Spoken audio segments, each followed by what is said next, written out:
JDA की बड़ी कार्रवाई हो रही है। गुर्जर की थड़ी स्थित इस इमारत पर, जिसकी तस्वीरें से पहले आपको दिखाई थी, बेसमेंट और 5 मंजिला इमारत को ध्वस्त किया जा रहा है। इमारत के एक हिस्से को धराशायी करने की कवायद चल रही है और लगातार घंटों बीत चुके हैं, क्योंकि लगभग अब 1.5 से 2 घंटे का समय इस कार्रवाई को शुरू हुए हो चुका है।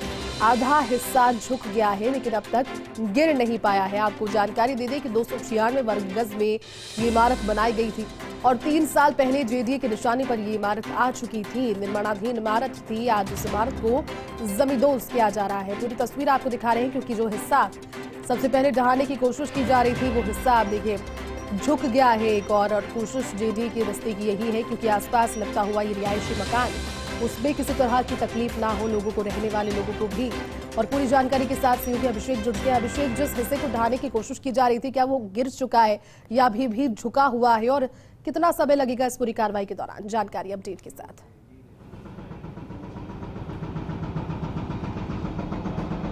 देखिए, बिल्कुल वो जो एक हिस्सा था उसको काफ़ी जो है उसको गिराया जा चुका है। आप देख सकते हैं ये जो अभी जहाँ पे ये पॉकलैंड मशीन इमारत के जिस हिस्से पे लग रही है, उसके पिछला वाला हिस्सा कैमरा पर्सन जो सुरेंद्र आपको दिखा रहे हैं कि जो है उस हिस्से को काफ़ी गिराया जा चुका है। और अब जो है जो बाकी का हिस्सा है, जो पॉकलैंड मशीन है, वो वहाँ पर लग गई है और उसको गिराने की कोशिश की जा रही है। पिलर को गिराया जा रहा है ताकि ये जो बचा हुआ हिस्सा है ये भी नीचे आ जाए। और आप देख सकते हैं कि जो पॉकलैंड मशीन है किस तरह से कार्रवाई कर रही है। लेकिन ये जो जिस तरह से ये पूरा स्ट्रक्चर जो बनाया गया है आरसीसी कॉलम में, और आरसीसी कॉलम का, तो उसमें इनको जोर आ रहा है तोड़ने में, क्योंकि जो पिछला हिस्सा था उसमें भी करीब 45 मिनट तक जेडी को जूझना पड़ा था उसको गिराने में। लेकिन उसको किया गया, उसको हटाया गया, उसके बाद भी पूरी तरह से गिरी। लेकिन हाँ, वो जो है साइड हो चुकी है, जो एक तरफ से ढह चुकी है। और आप देख सकते हैं कि जो इसको लेकर भी जो जेडी इसको तोड़फोड़ कर रहा है, इसको लेकर भी अभी जो नीचे का पिलर है उसको जो है इसका पूरा मिक्सचर जो है हटा दिया चुका है। इसके बाद भी ये बिल्डिंग खड़ी हुई है। जेडी की कवायद है किसी भी तरह से इस पूरी इमारत को धराशायी किया जाए। ये जो सुबह से ये कार्रवाई चल रही है यहाँ पर 296 वर्ग गज जो ये जमीन है, इस 296 वर्ग गज के भूखंड पर ये बेसमेंट और 4 मंजिला इमारत खड़ी 5 मंजिला इमारत खड़ी की गई थी। और ये आवासीय भूखंड है। इस आवासीय भूखंड पर अवैध रूप से व्यावसायिक निर्माण किया गया था, 0 सेटबैक पे निर्माण किया गया था। आगे की बात करें तो आगे जो है 20 फीट पर जो सेटबैक छोड़ना चाहिए था वो नहीं छोड़ा गया। कॉर्नर की बात करें तो वहाँ 15 फीट छोड़ना चाहिए था, दूसरी तरफ 10 फीट छोड़ना चाहिए था। तो तमाम सेटबैक का वायोलेशन करके बिना जेडी की अनुमति के ये बनाई गई थी। और ये जब इसका निर्माण हो रहा था तभी ये जेडी के निशाने पर आ गई थी। 3 साल पहले फरवरी 2020 में जेडी ने इसको पहला नोटिस दिया था। उसके बाद ये मामला लगातार चला और इन 3 साल में जाकर अब जाके जो है इसको तो इसकी जो है ध्वस्ती करने की कार्रवाई चल रही है। बीच में जेडी ने एक बार इसको सील भी कर दिया था। तो सील के खिलाफ जो निर्माण करता है वो जेडी ट्रिब्यूनल चला गया था। उस निर्माण वहाँ अक्टूबर 2022 में जो जेडी ट्रिब्यूनल है उसने आदेश दिए कि इसको सील मुक्त किया जाए, और अगर ये 7 दिन में सील मुक्त नहीं होती है तो उसको सील मुक्त माना जाए। उसके बाद निर्माणकर्ता ने जेडीए की सील को तोड़ के अंदर जो है जो इमारत है उसका यूज़ करना शुरू कर दिया था। और बाहर बाकायदा लिखवा दिया गया था कि अदालत के आदेश से ये जो इमारत है सील मुक्त हो चुकी है। इसके बाद जेडी ने दोबारा इसको नोटिस दिया, दोबारा ये मामला ट्रिब्यूनल में गया और जो हाल ही जेडी ट्रिब्यूनल ने जो उसकी अपील है खारिज करी। उसके बाद जेडी आज यहाँ अल सुबह कार्रवाई करने पहुंच चुका है। ये आप देख सकते हैं पूरा जो मामला है ये 296 वर्ग गज का है और ये पूरी अवैध इमारत बनी हुई है। दिक्कत इस इमारत को तोड़ने में सबसे बड़ी ये है कि जो पीछे जो इसके चरपेटे से लग के जो बगल में पिंक जो बिल्डिंग खड़ी है ये रिहायश है, इसमें परिवार रह रहा है। जेडी की कोशिश यही है कि जो इसको अगर तोड़ा जाता है तो किसी भी तरह से उस इमारत को नुकसान नहीं पहुंचना चाहिए। इस वजह से तमाम एहतियात बरती जा रही है और यही कारण है कि जो इस मकान है, जो ये आवासीय है, जो इमारत है, इसके जो लगते हुए जो कॉलम है उनको नहीं छेड़ा जाएगा ताकि जो वो मकान है उस पर किसी तरह की कोई दिक्कत नहीं आए। इसके अलावा बाकी हिस्से को तोड़ा जा रहा है और अब पॉकलैंड मशीन रुक गई है। दोबारा मंथन किया जा रहा है कि किस तरह से इस इमारत को जो है धराशायी किया जाए। आप देख सकते हैं ये जो अंडरपास है, गुर्जर की थड़ी का जो अंडरपास है, उसमें भी एक तरफ का रास्ता रोक दिया गया है। पहले हम जहां खड़े हैं ये जो अंडरपास जहाँ से शुरू होता है, तो जो ऊपर का जो लेवल है एट ग्रेड जहाँ हम खड़े हैं वहाँ का रास्ता रोका गया था, वहाँ पे ट्रैफिक मूवमेंट बंद कर दिया गया था। लेकिन अब जो है टोंक रोड से आने वाले यातायात को भी गुजर की थड़ी ये जो अंडरपास है उस पर रोक दिया गया है, क्योंकि आशंका यही है, रोक दिया गया था जब ये इमारत की गिरने की आशंका थी। लेकिन अब दोबारा मंथन चल रहा है, इसके बाद जो ट्रैफिक मूवमेंट है इसको दोबारा खोल दिया गया है। लेकिन फिर जब दोबारा इस पर कार्रवाई होगी तो उसको बंद कर दिया जाएगा, क्योंकि आशंका यही है कि अगर ये इमारत गिरती है तो जिस तरह से इसका जो फ्रंट एलिवेशन है जो पूरा कांच का है, तो कोई भी कांच का हिस्सा वो जाके अंडरपास पे जहां पे ट्रैफिक मूवमेंट है वहां गिर सकता है, जो वाहन चालक है उसके लग सकती है। तो यही कारण से उसको अभी थोड़ी देर पहले रोका गया था। लेकिन अब जब दोबारा कार्रवाई शुरू की गई है, दोबारा अभी जो है कार्रवाई रोक दी गई, तो इस वजह से मूवमेंट भी शुरू कर दिया गया है। तो पूरा मामला जो ये अल सुबह ये शुरू हो गया था, जेडीए का जाब्ता यहाँ मौजूद है, पुलिस बल मौजूद है। आप देख सकते हैं कि गुजर की थड़ी से भी की तरफ से भी बैरिकेटिंग कर दी गई है, वहां से किसी को आने नहीं दिया जा रहा है। और लेकिन पिछले 2 घंटे से ये कार्रवाई चल रही है। इस 2 घंटे की कार्रवाई में एक हिस्सा जो है वो जो है उसको गिराया जा चुका है, और बाकी का जो अगला हिस्सा है उसको गिराने की तैयारी है। जो पिछला हिस्से की भी हम जो बात कर रहे हैं वो पूरी तरह से धराशायी नहीं हो पाया है, क्योंकि पीछे जो इमारत है उससे लगता हुआ जो पीछे की जो इमारत है उसको नुकसान नहीं पहुंचे। इस जी अभिषेक, क्योंकि देखिए ये अब जो पूरी इमारत है उसको इस तरह से डिजाइन किया गया था कि नोटिस के बावजूद उसको बनाया जा रहा था, और उसके बाद में लोगों को ये भी समझना होगा कि ये कार्रवाई जो है वो 3 साल पहले संज्ञान में जेडीए लेकर आ गया था, जिस पर आखिरकार आज कार्रवाई हुई है। आगे भी अपडेट आपसे लेंगे। अभिषेक, फिलहाल के लिए शुक्रिया पूरी जानकारी के लिए और हमारे साथ जुड़ने के लिए। ये तस्वीरें आपको दिखा रहे हैं जेडी प्रवर्तन दस्ते की बड़ी कार्रवाई, जेडी का एक्शन। ये बड़ी सी इमारत आपको नजर आ रही है, 296 वर्ग गज में यह अवैध इमारत बनाई गई थी, लेकिन 3 साल पहले ही इसको अपने निशाने पर जेडीए ले चुका था। नोटिस दिए गए थे, सीज किया गया था, लेकिन बावजूद उसके इस पर निर्माण रुका नहीं, धड़ल्ले से निर्माण चलता रहा। वो ही निर्माण आज ध्वस्त किया गया।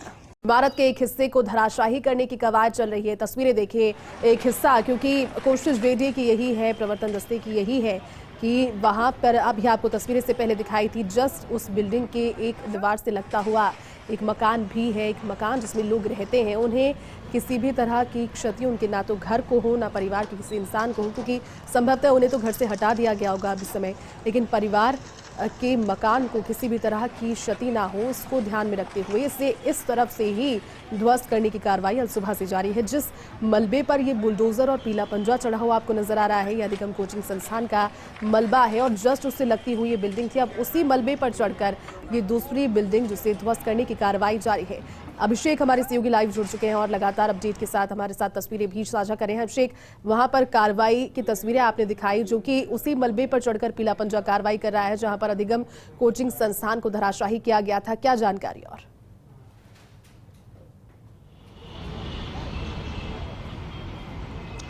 देखिए, बिल्कुल जो पहले जो टारगेट किया गया था इस इमारत को तोड़ने के लिए पीछे की तरफ से किया गया था, और वहीं पर ही जो पहले जो अधिगम कोचिंग सेंटर की जो इमारत को तोड़ी गई थी उसी के मलबे पे चढ़ के पॉकलैंड मशीन ने कार्रवाई की थी। लेकिन तमाम जो आगे के पिलर थे उनको ध्वस्त करने के बाद भी ये इमारत पूरी तरह से जो है नीचे नहीं आई थी, केवल हवा में लटक गई थी। तो उसके बाद पॉकलैंड मशीन फिर जो है वापस यहाँ फ्रंट पर आई, और फ्रंट पे आके जब उसने तोड़फोड़ करी, जब इसको जो आगे के पिलर है उनको ढहाया, तब जाके आप ये देख सकते हैं ये हालत इस इमारत के इस हिस्से की हुई है। इसको इस तरह से जो है हटाया गया है, इस तरह से इसको ध्वस्त किया गया है। लेकिन ये जो मलबा है, इस मलबे के सपोर्ट के कारण जो टूटा हिस्सा है, जो तोड़ा गया हिस्सा है, वो क्षतिग्रस्त हिस्सा यहाँ आके टिक गया, और इस तरह से ये आप देख सकते हैं किस तरह से ये यहाँ पे आके टिका है। और अब जो जेडीए का जो टारगेट है वो आगे के हिस्से का है।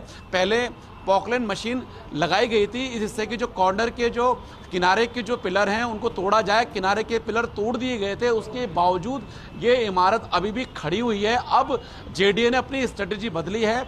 जेडीए जो बीच का हिस्सा आप देख रहे हैं, इस बीच के हिस्से में जो ये जीना है, इस बीच के हिस्से को तोड़ेगा, क्योंकि जेडीए ये मानता है कि अगर इसको तोड़ा जाएगा नीचे आएगा। यहाँ पर तमाम एहतियात इसलिए भी बरती जा रही है क्योंकि पीछे इमारतें हमारे साथ मुख्य नियंत्रक प्रवर्तन रघुवीर सैनी मौजूद हैं। सर, क्या कारण है? अभी पिछले 2-2.5 घंटे से ये कार्रवाई चल रही है, इसमें भी काफ़ी टाइम लगा हटाने में। अब क्या दिक्कत है, अब इसको गिराने के लिए कोई रणनीति बदली गई है? जी देखिए, एक तो मुख्य रोड पर अवस्थित है ये, पीछे की तरफ चरपेटे पे लगता ही निवास है, तो सुरक्षात्मक एहतियात सतर्कता बरतना नितांत अपेक्षित है।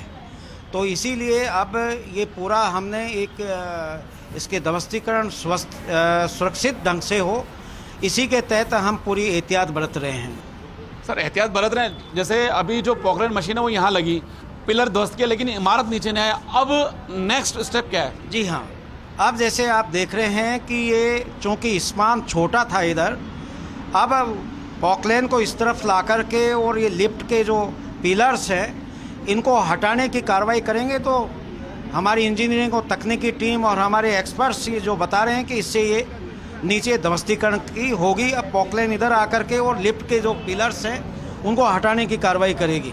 सर जैसे इस इमारत पे जो कार्रवाई जेडीए कर रहा है उसके लिए बता रहे हैं कि निर्माणाधीन है और पिछले 3 साल से अपन लगातार जो है इस मामले में थे। क्या इस जो अपन इस रोड की बात करें तो और भी इस तरह के निर्माण चिन्हित किए हैं?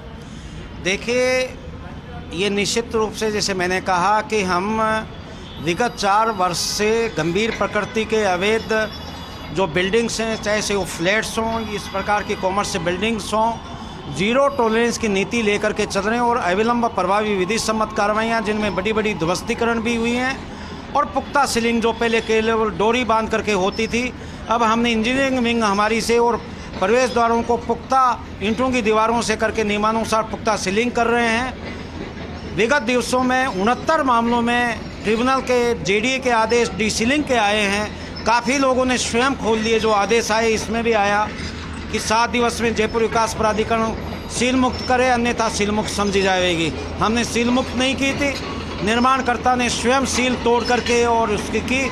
हमारी प्रभावी मॉनिटरिंग थी, प्रभावी कार्यवाही प्रक्रियाधीन थी। हम ऐसे अन्य भी जो भी मामले हैं हमारे गार्ड लगे हुए हैं उनमें जो सील मुक्त हैं, काफ़ी लोग अवैध निर्माण को हटा रहे हैं और वैद्य पाठ का उसका नियमन की कार्रवाई कर रहे हैं। कई जगहों पे नहीं कर रहे हैं, हम नियमानुसार उनके ध्वस्तीकरण की और कार्रवाई करेंगे। जेडी की जैसा मुख्य नियंत्रक प्रवर्तन रघुवीर सैनी ने बताया कि जेडी की इस तरह की कार्रवाई और भी आगे की जाएगी, क्योंकि जो 79 इमारतें ऐसी हैं जिनको सील कर दिया गया था, लेकिन जेडी ट्रिब्यूनल के आदेश से उनको वो खुल चुकी हैं और उनमें से कई इमारतों में जो निर्माण करता है वो खुद अपना अवैध निर्माण हटा रहे हैं और कई ऐसे हैं जिन्होंने निर्माण नहीं हटाया, तो उनको वो सभी इमारतें जो जेडीए के निशाने पर हैं। इस इमारत की अगर हम बात करें तो पॉकलैंड मशीन वापस जो है एक्शन में आ गई है और स्ट्रेटेजी यही है कि ये जो आपको जो सीढ़ी का ये जो आपको लिफ्ट वाला हिस्सा दिख रहा है इसको पहले तोड़ा जाए। अगर इसके कॉलम को हटा दिया जाता है तो जो जेडीए के जो इंजीनियरिंग विंग है उनका ये मानना है कि यहाँ की इस कॉलम को हटाते ही ये पूरी जो इमारत है वो नीचे आ जाएगी। ये आप देख सकते हैं कि पॉकलैंड मशीन धीरे धीरे अपने टारगेट की तरफ बढ़ रही है और जो है टारगेटेड जो हिस्सा है उस पर ये चोट करेगी ताकि ये जो इमारत है इसको जमींदोज किया जाए। 9 जनवरी को ये जो आप मलबा देख रहे हैं, ये मलबा अधिगम कोचिंग सेंटर की जो में जिस इमारत में चलता था उसका ये मलबा है। ये जो अधिगम कोचिंग सेंटर है, ये पेपर लीक जो मामला था, शिक्षक भर्ती परीक्षा का जो पेपर लीक मामला था, उसके जो मुख्य आरोपी थे सुरेश ढाका और भूपेंद्र सहारण, वो ये कोचिंग सेंटर चलाते थे। हालांकि ये किराए की इमारत में चलता था। इमारत जो है अभी इमारत अनिल अग्रवाल की थी और 9 जनवरी को जेडी ने यहाँ कार्रवाई की थी। अब इसके बाद जब ये 9 जनवरी को जब ये कार्रवाई हुई थी तब इस जो ये इमारत जो कि ये 0 सेटबैक पे बनी है इस पर भी सवाल उठे थे। तब जेडी का ये कहना था कि कार्रवाई अभी जारी है। पॉकलैंड मशीन धीरे धीरे आगे बढ़ रही है और अपने